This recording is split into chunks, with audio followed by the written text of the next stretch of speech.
절씩 교독하겠습니다. 화 있을진저 외식하는 서기관들과 바리새인들이여, 너희는 천국문을 사람들 앞에서 닫고 너희도 들어가지 않고 들어가려 하는 자도 들어가지 못하게 하는도다. 화 있을진저 외식하는 서기관들과 바리새인들이여, 너희는 교인 한 사람을 얻기 위하여 바다와 육지를 두루 다니다가 생기면 너희보다 배나 더 지옥 자식이 되게 하는도다. 화 있을진저 눈먼 인도자여, 너희가 말하되 누구든지 성전으로 맹세하면 아무 일 없거니와 성전에 금으로 맹세하면 지킬지라 하는도다. 어리석은 맹인들이여, 어느 것이 크냐, 그 금이냐, 그 금을 거룩하게 하는 성전이냐. 너희가 또 이르되 누구든지 제단으로 맹세하면 아무 일 없거니와 그 위에 있는 예물로 맹세하면 지킬지라 하는도다. 맹인들이여, 어느 것이 크냐, 그 예물이냐, 그 예물을 거룩하게 하는 제단이냐. 그러므로 제단으로 맹세하는 자는 제단과 그 위에 있는 모든 것으로 맹세함이요, 또 성전으로 맹세하는 자는 성전과 그 안에 계신 이로 맹세함이요, 또 하늘로 맹세하는 자는 하나님의 보좌와 그 위에 앉으신 이로 맹세함이니라. 화 있을진저 외식하는 서기관들과 바리새인들이여, 너희가 박하와 회향과 근체의 11조는 들이되 율법에 더 중한 바 정의와 긍휼과 믿음은 버렸도다. 그러나 이것도 행하고 저것도 버리지 말아야 할지니라. 맹인된 인도자여, 하루살이는 걸러내고 낙타는 삼키는도다. 화 있을진저 외식하는 서기관들과 바리새인들이여, 잔과 대접의 것은 깨끗이 하되 그 안에는 탐욕과 방탕으로 가득하게 하는도다. 눈먼 바리새인이여, 너는 먼저 안을 깨끗이 하라. 그리하면 겉도 깨끗하리라. 화 있을진저 외식하는 서기관들과 바리새인들이여, 회칠한 무당 같으니 겉으로는 의롭다고 아름답게 보이나 그 안에는 죽은 사람의 뼈와 모든 더러운 것이 가득하도다. 이와 같이 너희도 겉으로는 사람에게 옳게 보이되 안으로는 외식과 불법이 가득하도다. 아멘. 예수님은 이제 7가지의 화에 대해서 선언하고 계십니다. 이것은 마태복음 5장에 나오고 있는 팔복과 약간 대조되고 있는 듯한 그런 내용인 것 같아요. 우리가 먼저 생각해 볼 것은 하나님은 어떠한 분이신가라고 하는 것을 좀 생각해 봤으면 좋겠는데, 하나님은 우리가 아는 것처럼 사랑이 많으신 분이시죠. 그리고 하나님은 용서하시는 하나님, 그리고 인내하시고 긍휼을 베푸시는 그런 하나님이세요. 이것도 하나님이시죠. 그런데 하나님은 동시에 공의를 행하시는 분이세요. 그리고 죄와 죄에 대해서 회개하지 않는 것에 대해서 심판하시는 하나님이시죠. 인내하시는데 인내가 끝까지 이루어지지는 않아요. 회개하고 돌이키면 하나님이 그것을 용서하시고 우리에게 은혜를 베풀어 주시지만, 죄에 대해서 회개하지 않고 끝까지 버티고 하나님을 대적하면 하나님이 반드시 심판을 하시는 하나님이죠. 그러니까 복음을 우리가 다룰 때, 복음을 생각할 때는 반드시 균형을 잘 갖추어가면서 이것을 이해할 필요가 있어요. 어느 한쪽만을 강조하다 보면, 어느 한쪽만을 보게 되면 복음을 잘못 이해할 수 있거든요. 그런데 하나님은 2가지 다 우리에게 말씀하고 있어요. 우리가 지금 읽은 것은 7화 중에 6가지의 화에 대해서만 읽었거든요. 그런데 그 뒤에 나오는 7번째 화에 대해서 말씀하실 때 33절에 보시면, 뱀들아 독사의 새끼들아, 너희가 어떻게 지옥의 판결을 피하겠느냐, 이렇게 말씀하시거든요. 사랑의 하나님, 용서의 하나님, 우리에게 긍휼을 베푸시는 하나님이 어떻게 이런 말을 할 수 있는가 라고 생각할 수 있겠지만, 이것도 예수님이 말씀하신 거예요. 그러니까 예수님이 어느 한편만을 얘기하고 있지는 않아요. 복음이라고 하는 것은 어느 한편만 생각하면서 이것이 복음일 거야, 또 어느 한편만 생각하면서 이것이 복음일 거야 라고 생각하는 것은 오해의 소지를 가져올 수 있다는 거죠. 오늘 우리가 읽은 본문의 말씀에 반복되어지는 그런 구절들이 있는데, 하나는 화 있을진저라고 하는 그런 말을 반복하고 있어요. 그리고 또 하나는 외식하는 자들이라고 하는 표현을 반복하면서 7가지의 화에 대해서 설명을 하시는데요. 이 화 있을진저라고 하는 것은 기본적으로 하나님의 어떤 분노의 마음을 표출하는 그런 내용을 담고 있기는 한데, 단순한 분노만을 얘기하고 있지는 않고요. 하나님의 어떤 마음의 아픔들, 슬픔들을 동반한 그런 감정을 뜻하는 그런 단어입니다. 우리가 아이들을 혼낼 때, 잘못했을 때 화를 내기는 하지만 우리의 마음이 아프잖아요. 슬프잖아요. 그렇게 살지 못하는 그 모습을 보면서 아파하는 것처럼 지금 하나님도 그러한 마음으로 예수님도 우리에게 그렇게 말씀하시는 거죠. 화 있을진저. 분노의 마음을 담고 있기는 하지만 그 안에 슬픔과 아픔을 동반한 그런 표현으로 지금 말씀하고 있어요. 두 번째 외식, 이것은 위선과 같은 거죠. 위선자라고 하는 그런 뜻을 갖고 있는데 지금 이 본문 안에서의 어떤 외식은 앞에서 지금 서기관과 바리새인들이 하나님의 말씀인 율법을 잘못 해석했잖아요. 그래서 잘못 해석한 결과 그리고 잘못 행동한 결과 이 사람들을 통해서 받은 가르침을 받고 있는 그 사람들이 하나님과 잘못된 그런 관계를 맺고 있는 그런 것에 대한 지금 책망을 말씀하고 있는 거죠. 또 하나 우리가 주목할 것은 16절과 26절에 보면 눈먼이라고 하는 표현이 나와요. 그리고 17절, 19절, 24절에 보면 맹인이라고 하는 표현이 나와요. 이것은 눈이 가리워졌다는 거잖아요. 그러니까 맹인이 맹인을 인도하게 되면 어떻게 될까요? 바른 길로 걸어가지 못하겠죠. 지금 이 사람들은 맹인된 사람들이에요. 왜냐하면 말씀을 바르게 깨닫지 못했기 때문에 그렇죠. 말씀을 여러 군데 보고 많이 알고 했다고 해서 이 사람이 바른 눈을 가지고 옳게 걸어가는 것이 아니라 바르게 깨닫고 바른 길이 어딘지를 알고 가는 것이 더 중요하다는 거예요. 그래서 우리가 열심을 내는 것 중요하죠. 여러분들이 열심히 신앙생활 하는 것은 너무 중요한 일인데 먼저는 무조건 열심만 있어서는 안 된다는 거예요.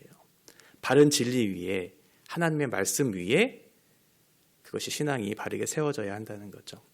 우리의 지성이 열려야 바른 감정을 느끼게 되겠죠. 그리고 바른 감정을 느껴야 바르게 행동할 수 있거든요. 그러니까 감정만 앞서서 행동하는 것도 잘못되었고 다 무시하고 행동만 먼저 하는 것도 잘못된 거죠. 그래서 우리는 하나님의 말씀을 부지런히 읽고 배워가야 돼요. 성경을 읽고 또 우리의 신앙에 도움이 되는 경건의 서적들을 읽어가면서 하나님의 말씀을 깨달을 수 있도록 성령의 도우심을 따라 기도하면서 이 말씀이 과연 무엇인가, 하나님이 어떠한 것을 우리에게 원하시고 어떠한 것을 기뻐하시는가를 알고 그리고 나서 시작을 해야지 무조건 방향을 설정하지도 않은 채 열심히 가는 것은 위험할 수 있다는 거예요. 화 있을진저. 이것은 예수님의 마음을 아프게 한 거잖아요. 왜 예수님의 마음을 그렇게 아파했을까?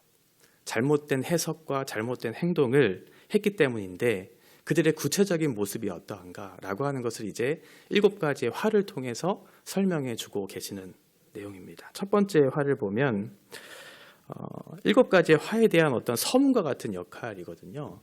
마태복음 5장에 있는 팔복의 가장 핵심적인 내용은 사실 첫 번째 내용이에요.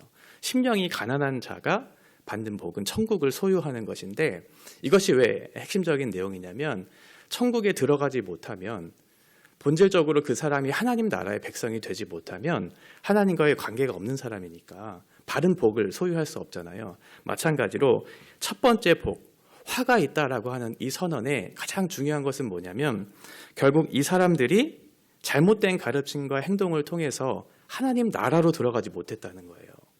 그리고 자기네들뿐만 아니라 그들의 가르침을 받고 있는 다른 사람들조차도 하나님 나라에 들어가지 못하게 하는 멸망의 길을 걷도록 그렇게 한다는 거죠.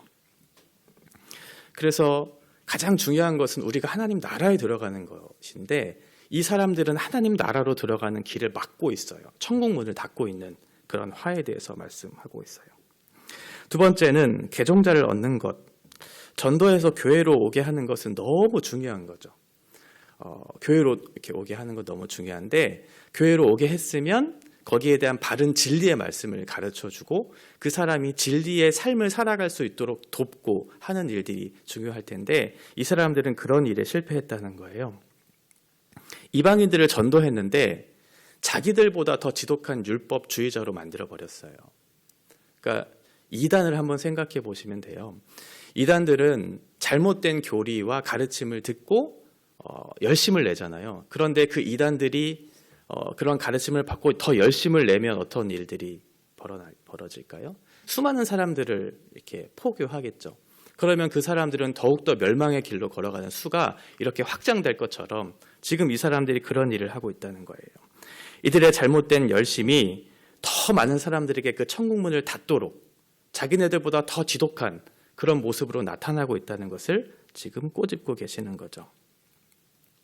첫 번째와 두 번째의 화는 하나님의 사람들을 통해서 당신의 일을 하고 싶은 마음이 있는데 이들은 의지적으로 거부하고 있어요.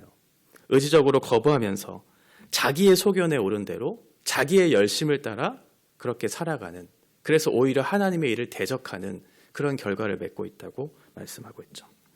세 번째와 네 번째의 화는 이것이 과연 무엇이 중요한가라고 하는 어떤 우선순위의 문제와 관련된 내용인 것 같아요. 세 번째는 맹세와 관련된 건데요. 우리가 중요한 맹세를 할 때는 그 중요한 맹세의 어떤 우선순위, 가치를 따라서 이렇게 더 중요한 것이 무엇인가 이렇게 생각해 봐야 하는데, 더 중요하지 않은 사소한 것들로 그 중요한 것을 무마시켜버리고 무시한 채 그렇게 행하는 것에 대한 지적을 하고 계세요.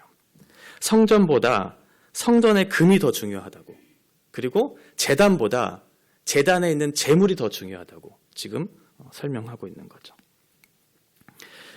성전에 있는 어떤 재료나 그것을 구성하고 있는 어떤 제물의 어떤 가치나 이런 것들을 통해서 성전이 성전되는 것은 아닌데, 이 사람들은 성전으로 맹세하고 또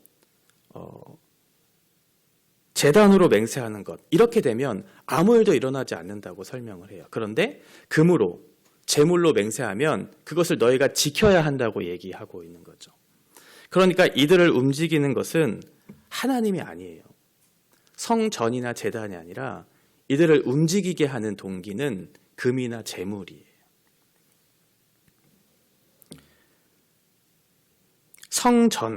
성전이 거룩한 것은 그것을 구성하는 금이 얼마나 가치로운가, 그것을 구성하고 있는 재료가 얼마나 보배로운가 라고 하는 것에 대해 결정되는 것이 아니라, 성전은 하나님이 임재하시는 장소니까, 하나님이 그것을 다스리고 계시는 곳이니까 거룩한 곳인데, 생각을 다르게 하는 거죠. 하나님을 경외하는 그런 태도 없이, 그런 우선순위의 문제조차도 알지 못한 채 돈이나 재물로서 이것을 지켜야 한다고 생각하는 그들의 어리석은 것을 꼬집고 계시죠. 네 번째는 박하와 회향과 근처의 11조는 드리고 있는데, 정의와 긍휼과 믿음이라고 하는 본질적인 요소는 버려버렸어요. 무시해버렸어요. 박하와 회향과 근처의 11조를 드리는 것이 잘못되었다, 이런 내용은 아니죠. 하나님 앞에 자신의 삶을, 자신의 신앙의 고백을 담아서 11조를 하는 것은 너무나 중요한 것인데, 그 형식 때문에 정말 우리가 드려야 하는 본질적인 내용조차도 무시한 채 드리지 못하고 있다면 그것은 문제라고 얘기하고 있는 거예요. 박하와 회향과 근처라고 하는 것은 어떤 음식을 할 때, 이렇게 조리할 때 넣는 하나의 어떤 재료 같은 거예요. 그러니까 흔히 이렇게 얻을 수 있는 식물 하나, 약초 같은 형태 같은 건데, 매우 흔한, 그리고 매우 값싼 그런 것들이었어요. 근데 서기관과 바리새인들은 그런 사소한 것들까지의 11조를 드리고는 있는데, 정말 하나님께서 기뻐하시는 것, 정의를 행하는 것, 긍휼을 베푸는 것, 믿음을 지키는 것, 그러니까 율법의 정신과 내용을 지키지 않고 있다는 거예요. 율법의 형식은 있어요. 지금 11조를 드리고야 한다는 형식은 있는데, 그 안에 담아져야 할 아름다운 내용이나 그 정신들을 다 무시한 채, 정의를, 긍휼을, 믿음을 무시한 채 지금 자기네들이 해야 하는 율법의 어떤 형식만을 추구하고 있는 그 모습. 그 비유로 24절에 뭐라고 말씀하고 있냐면, 하루살이와 낙타에 대한 비유를 얘기해요. 성경에서 하루살이와 낙타는 둘 다 부정한 것들을 의미하거든요. 그런데 하루살이, 그 자그마한 것들은 걸러내요. 그러니까 유대인들이 음료를 마시거나 포도주를 마실 때 이렇게 하루살이가 들어가면 부정한 것이잖아요. 근데 그것을 걷어내야 부정하지 않은 음료를 마실 수 있을 테니까 그렇게 일을 하고는 있는데, 부정한 것 자체, 낙타 자체는 거르지 않고 그대로 삼키고 있다는 거예요. 사소한 것은 잘 지키고 있는데 근본적인 것, 이것은 지키지 않고 있는, 율법의 정신과 내용을 무시한 채 행하고 있는 그들의 모습. 다섯 번째와 여섯 번째는 거룩, 한 척하는 거예요. 외식하는 거죠. 다섯 번째 화를 보면 잔과 대접은 깨끗한데 속은 탐욕과 방탕이 가득하다고 얘기하고 있어요. 겉은 매우 화려하게 치장하고 있는데 속은 아주 더러워요. 외적으로는 그 규례를 지켜야 한다고 얘기는 하고 있는데 내적으로는 하나도 정결하지 못한 어리석은 그런 모습에 대한 비유를 말씀하고 있죠. 열심히 봉사하고 있고 직분을 가지고 있는데 그에 맞는 삶이 없는 거예요. 주일에는 그럴듯해 보이는 최고의 모습이 사실은 우리 주일날의 모습이거든요. 주일에는 그럴듯해 보이는데 평일에는 불신자와 다름없는 그런 모습을 하고 있는 수많은 외식된 사람들. 비싼 그릇을 깨끗하게 닦아서 보기에 너무 좋은 그릇을 대접을 만들어 놓고 그 안에 더러운 똥을 담아 놓고선 맛있게 드십시오라고 하는 것과 같은 거죠. 이것은 그 음식을 대접받는 그 사람에 대한 모욕이죠. 그렇게 하지 말고 겉과 안을 깨끗이 해야 되는데 먼저 안을 깨끗이 하라고.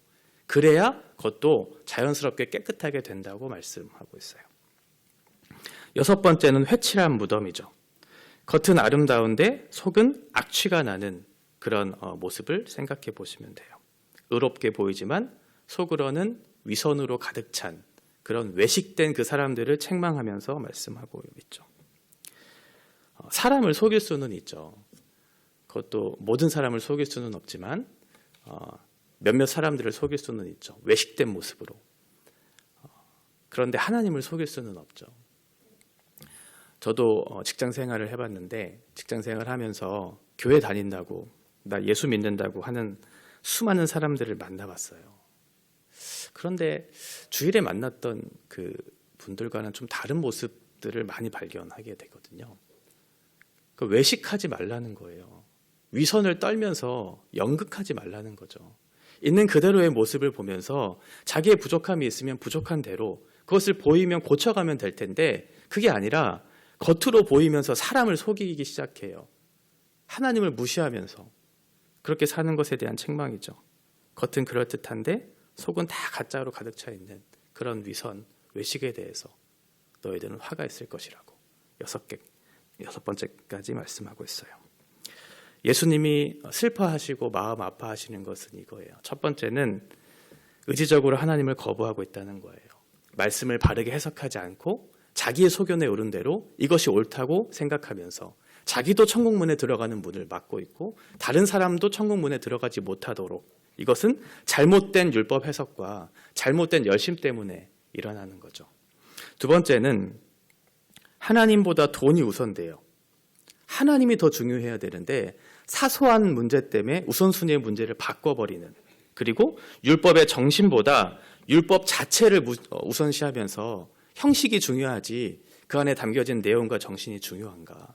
내가 지금 형식을 지키고 있지 않느냐?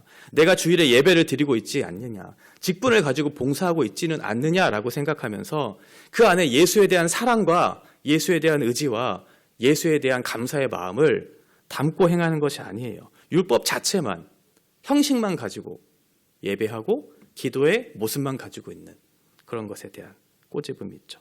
세 번째는 겉과 속이 다른 외식하는 이런 것이 다 예수님의 마음을 아프게 하는 그런 일들을 우리에게 말씀하고 있어요.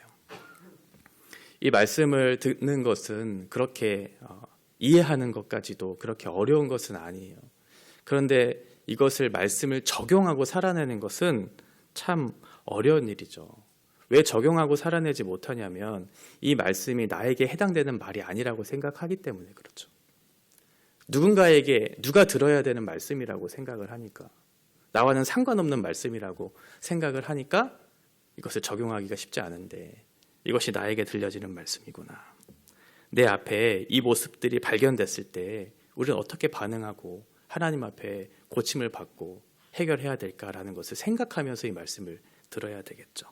바르게 하나님의 말씀을 알고 율법 자체가 아니라 율법이 얘기하고 있는 하나님의 정의와 긍휼과 믿음을 지켜 행해가면서 외식이 아니라 진실한 마음으로 하나님을 찾을 때 하나님께서 우리를 보면서 기뻐하실 거예요. 우리가 근심의 대상이 되는 것이 아니라 하나님의 기쁨이 되고 하나님께서 우리를 통해서 행하실 일들을 마음껏 우리를 통해 사용하실 수 있도록 부족하지만 진실한 마음으로 또 정직한 모습으로 겸손한 모습으로 주님을 섬겨갈 때 우리를 통해서 하나님의 복이 흘러가고 하나님의 나라가 이루어지는 일들을 보게 될 거예요. 같이 기도하겠습니다. 하나님, 우리가 하나님을 의지적으로 거부하면서 내가 옳다고 생각하는 것을 따라 열심을 내는 것은 참 어리석은 것입니다. 하나님보다 돈을 우선시하고 율법의 정신과 내용보다 율법의 모습만 중요하게 생각하는 것은 하나님을 조롱하는 것입니다.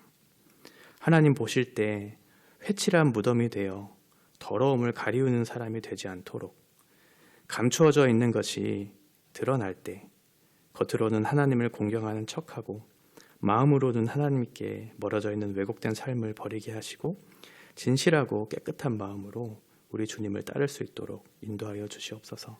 그래서 바르게 또 진실하게 하나님 앞에 거룩하게 사는 하나님의 복된 자녀의 삶을 살아갈 수 있도록 인도하여 주시옵소서. 예수님의 이름으로 기도합니다. 아멘.